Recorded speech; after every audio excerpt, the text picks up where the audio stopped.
Bonjour, bonjour à tous, bonjour à toutes. Pour celles qui me suivent, vous avez remarqué que le décor a changé. Pour celles qui ne me suivent pas encore et qui me découvrent, je suis Anaïs de la chaîne Les Cousettes de Clochette. Alors, au quotidien, en ce moment, je fais des vlogs masse, mais en général, je fais des vidéos couture, vlog, haul, podcast, bilan couture, voilà. C'est l'essence même de ma chaîne du départ. Mais aujourd'hui, je viens vous parler lecture. Alors, vous voyez, il y a des petits livres derrière moi, c'est les livres que j'ai lus, les livres que je suis en cours ou à lire, qui sont derrière moi. Et donc, on va parler lecture. Pourquoi on va parler lecture? Je vous avais fait un gros teasing dans une de mes dernières vidéos, vlog, je crois, ou bilan couture, je ne sais plus, pour vous dire que j'allais revenir vous parler livres et pourquoi j'allais vous parler livres et lecture surtout. Parce que la lecture et moi, c'est quelque chose qui n'a pas bien démarré. On n'était pas copains tous les deux dès le départ de l'apprentissage de la lecture. J'ai appris à lire comme tout le monde en CP. Mais ça s'est vraiment pas passé comme la plupart des enfants. C'est-à-dire que ça s'est pas très bien passé mon départ en lecture. J'ai beaucoup de difficultés à apprendre à lire. Et j'ai traîné ces difficultés longtemps, à tel point que je détestais lire. Mais vraiment, je détestais lire parce que pour moi, c'était un calvaire. Et surtout de lire à voix haute. J'accrochais sur les mots, je commençais le mot et je disais une fin qui m'allait, mais c'était pas le mot qu'il fallait. Donc je comprenais rien à la phrase. Voilà, j'ai eu beaucoup de difficultés comme ça, de confusion, de sons, d'inversion de lettres. Enfin bon, voilà, toutes ces difficultés-là. Donc, ayant 42 ans, je suis née en 1981. Vous voyez, à mon époque, quand j'ai appris à lire, les différents instituteurs que j'ai eus ne se sont pas dit qu'il y avait un souci. J'étais plutôt classée dans la catégorie des enfants pas nuls, mais presque. Voilà, il y avait les bons et il y avait moi. Donc ça m'a suivi évidemment tout au long de ma scolarité, cette aversion pour la lecture, vraiment, c'était un truc que je détestais. Je me rappelle quand j'étais enfant, on avait une petite bibliothèque de village, qui existe d'ailleurs toujours, et avec l'école, nous allions toutes les semaines prendre un livre, et on devait le lire et le rendre. Voilà. On n'avait pas spécialement de compte-rendu à faire ou quoi que ce soit, mais voilà, on allait prendre des livres. Bon, bah, autant vous dire que moi, les livres, je les prenais, bien sûr. En plus, j'aimais les livres, mais je ne les lisais jamais. Voilà. Moi, ce que j'aimais, c'est qu'on me raconte des histoires.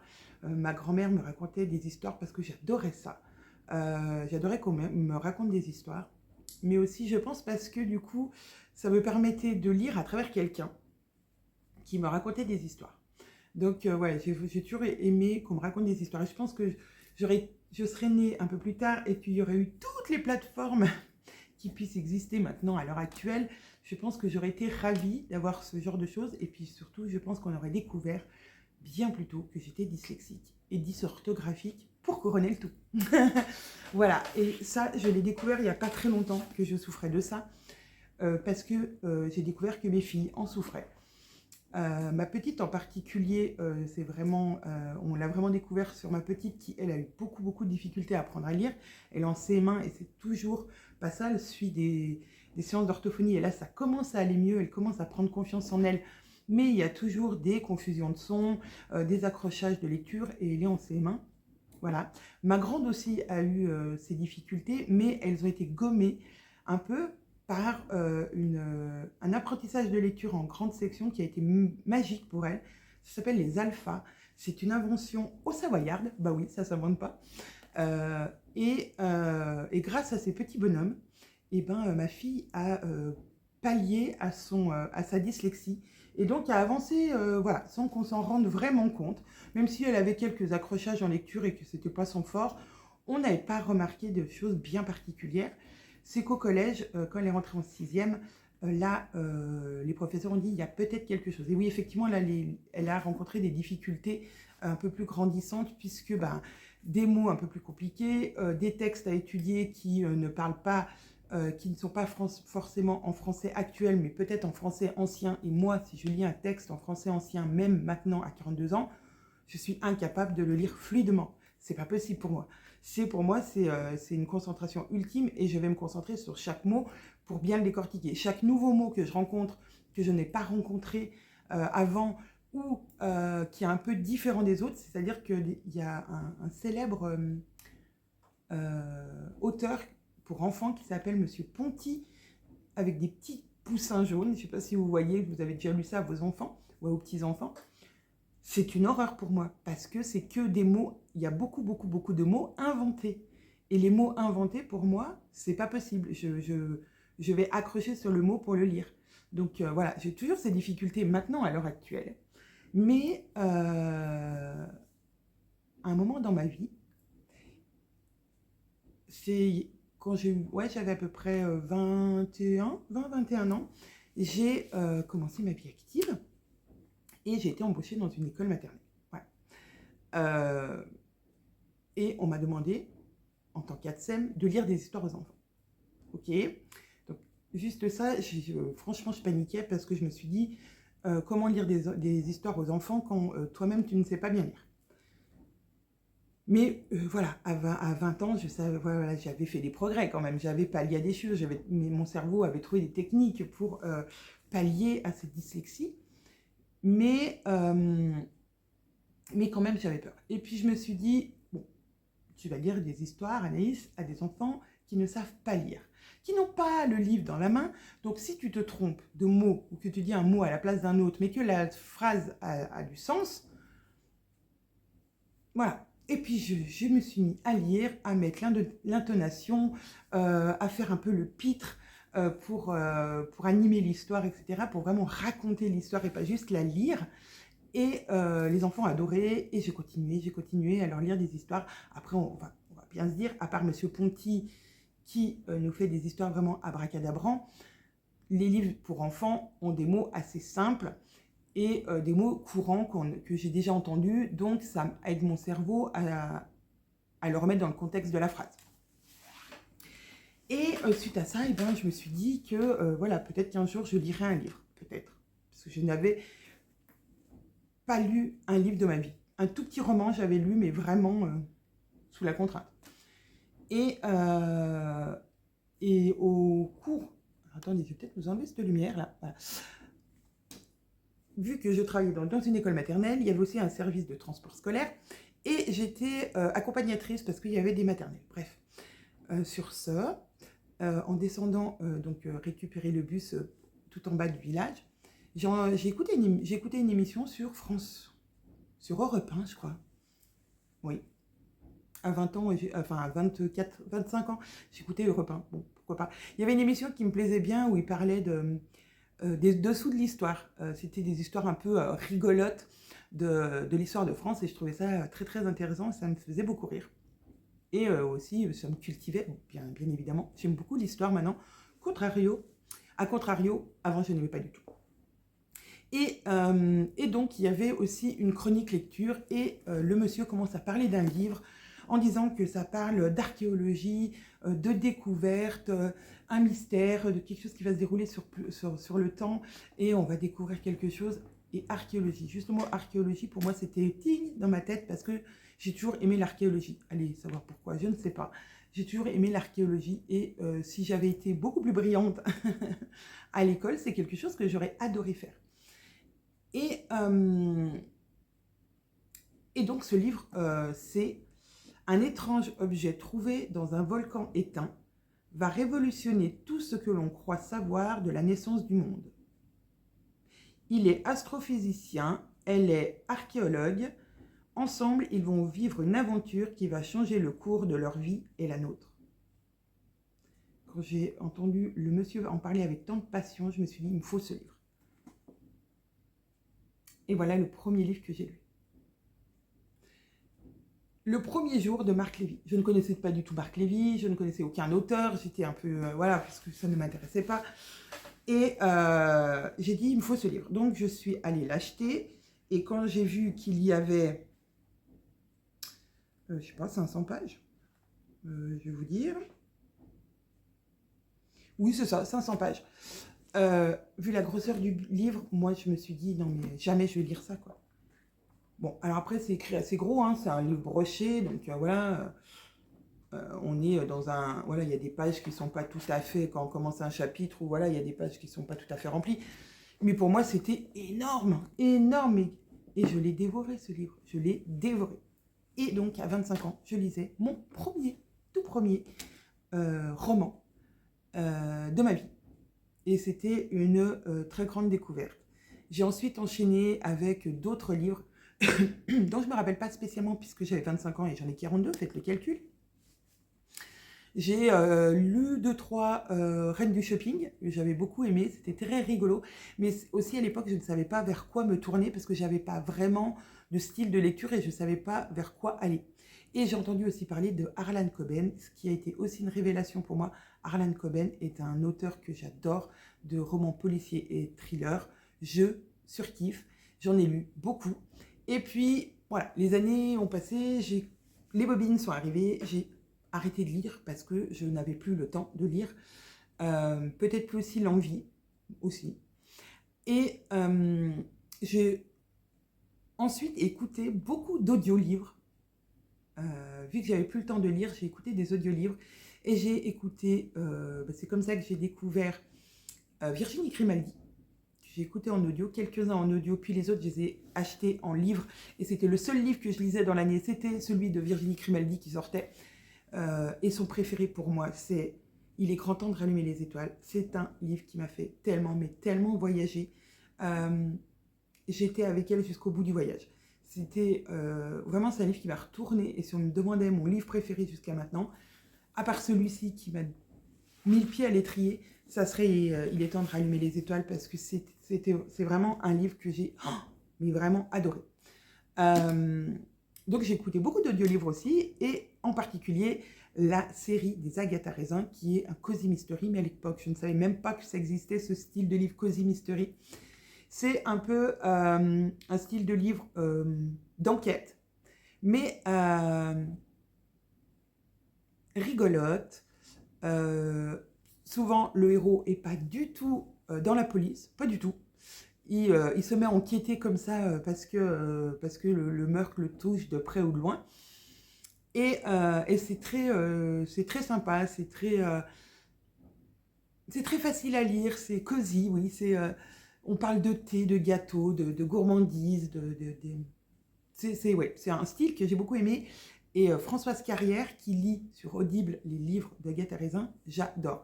J'en suis un peu plus de la moitié de la collection, mais je sais que je n'achèterai pas les autres Agatha Raisin en livre, parce que j'aurai la voix de Françoise Carrière dans la tête, et je vais finir cette collection en audiolivre, même si pour l'instant j'ai abandonné mon abonnement Audible il y a déjà plus d'un an. Oui, plus d'un an. Voilà, c'était pas une priorité financière d'avoir ce genre d'abonnement, mais j'ai adoré, vraiment adoré. Et les audiolivres, je les écoutais beaucoup parce que j'allais plus souvent à l'atelier à Thônes que maintenant, et du coup ça me permettait de faire le trajet d'1 heure aller, 1 heure retour avec une petite histoire, et ça c'était vraiment chouette.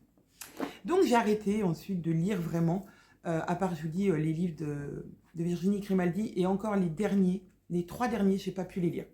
J'en ai un que j'ai commencé à lire, j'ai pas pu, je me suis arrêtée. C'était trop triste pour moi, même si elle a beaucoup d'humour et que les choses sont quand même rigolotes, pour moi le sujet me touchait trop. Donc j'ai pas réussi. Ces derniers, j'ai pas réussi. Le dernier, j'ai envie de le lire. Mais les 2 avant-derniers, j'ai pas réussi. Je les aime, mais j'ai pas réussi à les lire. Et le dernier, je l'ai pas encore acheté. Il faudrait que je l'achète, mais je l'ai pas encore acheté. Et moi, en plus, je suis une fan de grand format, parce que, avec mes 42 ans, je trouve que c'est quand même plus facile de lire là-dedans que dans un poche. Même s'il y a des poches, je trouve qu'ils sont plus facilement lisibles en termes de caractère. Voilà, donc je vous ai tout raconté sur ma vie de lectrice. J'ai donc repris la lecture il n'y a pas très longtemps, juste avant mon anniversaire. Donc je suis née au 23 octobre. Comment j'ai repris la lecture? En fait, je cherchais quelque chose pour me détendre le soir. Après ma journée de travail, les enfants, enfin tout ça, la vie de famille, voilà les difficultés que ma maman rencontre. Donc voilà, toute ma vie était voilà, très très chargée. Et j'avais envie de quelque chose qui me calme, qui me pose, qui m'évade. La couture, c'est mon métier maintenant et j'ai rien chez moi pour coudre le soir. Déjà, ça fait du bruit, hein, donc j'évite de réveiller tout le monde. Et je m'étais dit, tiens, si je remettais à la broderie, parce que j'ai fait un peu de broderie. C'est-à-dire que dans ma vie, j'ai fait beaucoup de choses comme ça. J'ai customisé des meubles, oui. J'ai fait de la peinture sur faïence, j'ai fait de l'aquarelle quand j'étais encore ATSEM. Je me suis initiée un tout petit peu à l'aquarelle. J'ai fait du collage de serviettes, je ne sais pas si vous avez eu une époque comme ça aussi. Enfin voilà, j'ai fait plein de choses. J'ai fait du coloriage quand Caro s'est mis au coloriage parce que j'aimais beaucoup, ça me détendait aussi beaucoup. Le diamond painting, mais j'ai vite passé parce que pour moi c'est trop... Non, j'ai pas réussi à vraiment accrocher, mais j'en ai fait quand même aussi. Voilà, j'ai fait plein... Et j'avais fait du crochet, alors du crochet, pas du tout le crochet, dont j'y arrive pas à ça. J'ai fait du tricot. Le tricot, le problème c'est que moi ça me détend le tricot, effectivement, mais pas tant que ça, parce qu'en fait je suis stressée de louper une maille. Voilà, je tricote pas assez bien pour ne pas regarder ce que je fais, même si je fais du jersey par exemple. Non, c'est pas possible. Et j'avais fait donc du point de croix il y a très longtemps. J'avais même fait un coussin à ma meilleure amie, brodé au point de croix. J'avais adoré faire ça. Et j'ai fait de la broderie standard avec des points de broderie, tous les points, point arrière, point machin. Et je m'étais dit, tiens, la broderie, ça peut être sympa. Un point de croix, c'est pas trop... c'est zéro cerveau. Si on suit les couleurs, voilà, on se trompe pas. Et j'avais rien sous la main. Bon, donc j'ai laissé tomber. Et puis ma grande avait envie d'un livre. Oui, parce qu'elle lit beaucoup, malgré ses difficultés, que la petite ne lit pas du tout comme moi à son âge. Pas du tout, c'est très très dur puisque voilà, elle a une vraie aversion aussi à la lecture, mais je me dis, tu sens qu'elle n'est pas désespérée, puisque moi j'ai fini par apprécier la lecture et maintenant je dévore. Et donc je suis allée dans une librairie et je lui ai acheté son livre, mais quand je suis dans une librairie, j'aime bien regarder les livres, parce que j'ai toujours adoré les livres. Mais pas que les livres, les romans, les choses comme ça, mais le livre en général.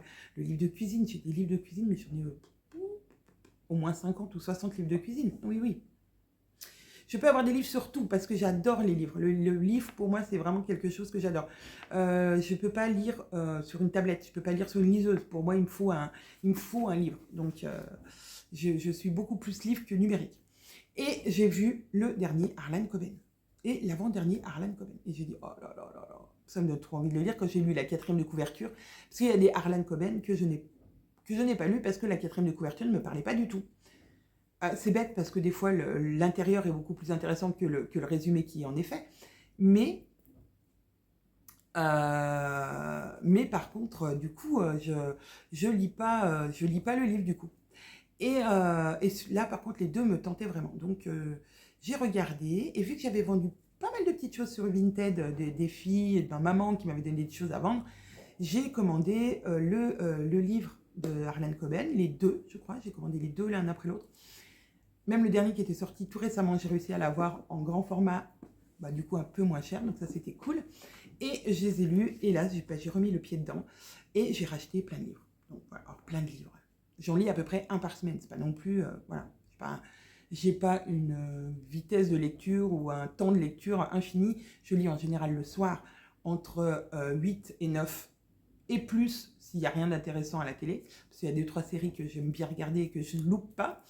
Mais autrement, voilà, j'ai entre 8 et 9 heures, entre 20h et 21h pour lire, à part les jours où le boulot fait que je suis obligée de rester un petit peu plus longtemps. Mais voilà, c'est à peu près, j'ai 1 heure, on va dire 1 heure et demie de lecture par jour. Donc j'ai pas un rendement de dingue, mais ça m'évade et ouais, je pars dans l'histoire, je peux être en Angleterre et puis l'histoire d'après, je vais être aux États-Unis.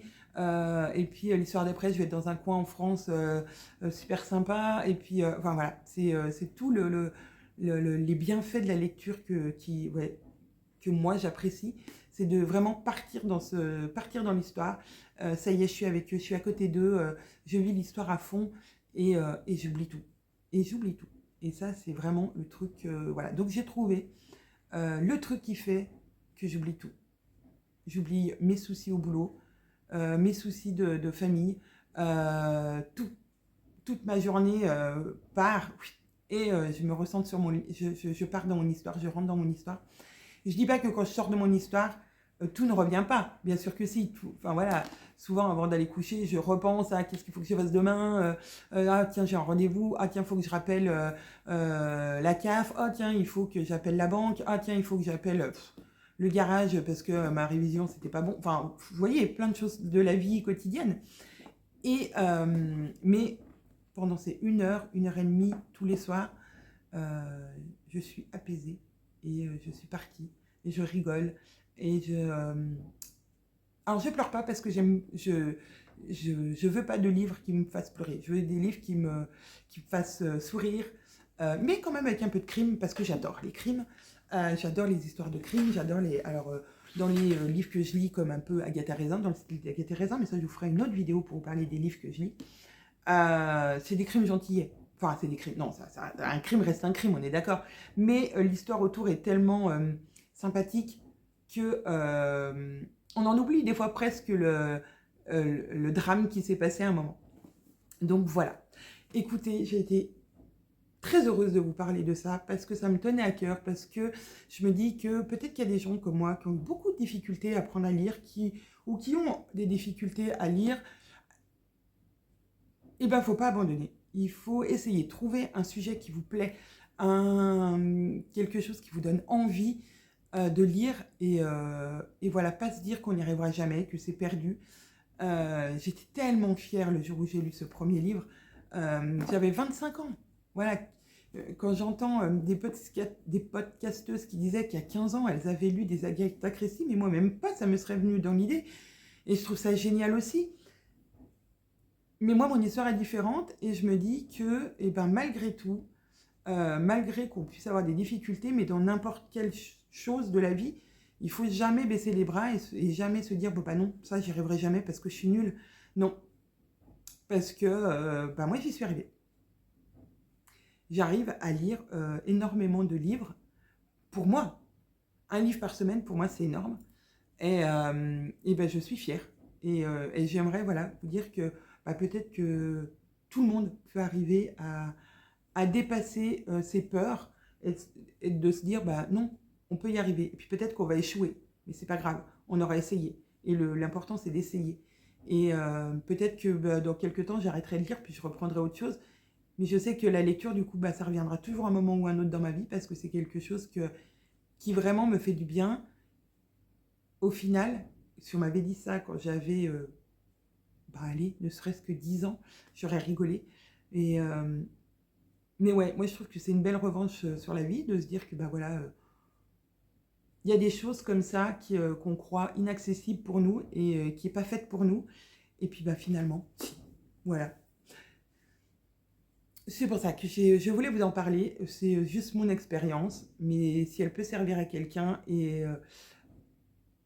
encourager quelqu'un, ne serait-ce qu'une personne, à aller vers quelque chose qu'elle redoute, je serais super contente.